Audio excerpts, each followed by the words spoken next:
Guys ಊರಿದ್ದು ಏಡಿ Yellamma clean ಮಾಡ್ತಾ ಇದ್ದಾರೆ ಅದನ್ನ.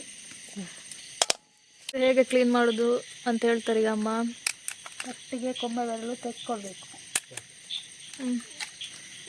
ಮತ್ತೆ ಆಮೇಲೆ ಅದ್ರದ್ದು ಇದು ಹಂಗಿರ್ತೀವಿ.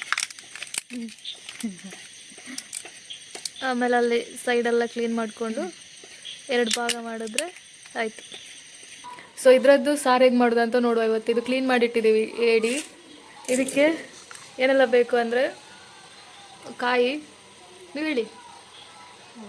1 ಗಡಿ ತೆಂಗಿನಕಾಯಿ ತುರಿ, ಅದ್ರ ಜೊತೆ ಅರಿಶಿನ ಹಾಕಿದ್ದಾರೆ ಅವರು 2 ಮಿಕ್ಸ್. 25 ಮೆಣಸು,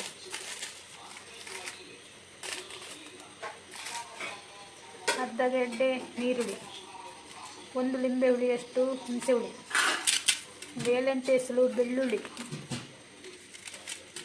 1 ಚಮಚದಷ್ಟು ಜೀರಿಗೆ, 1/2 ಚಮಚದಷ್ಟು ಕೊತ್ತಂಬರಿ. ಇದು ರುಬ್ಬಿಕೊಂಡ ಮಸಾಲ ನಾವು ಹಾಕಿದ್ದೀವಿ ಈಗ. ಅದಕ್ಕೆ 1 ಗೆಡ್ಡೆ ಈರುಳ್ಳಿ ಮತ್ತು ನಿಮಗೆ ರುಚಿಗೆ ತಕ್ಕಷ್ಟು ಉಪ್ಪು ಹಾಕಿ ಸ್ವಲ್ಪ ನೀರು ಮಸಾಲ ಮಾಡಿ ಅದನ್ನ ಕುದಿಲಿಕ್ಕೆ ಬಿಟ್ಟರೆ ಆಯಿತು.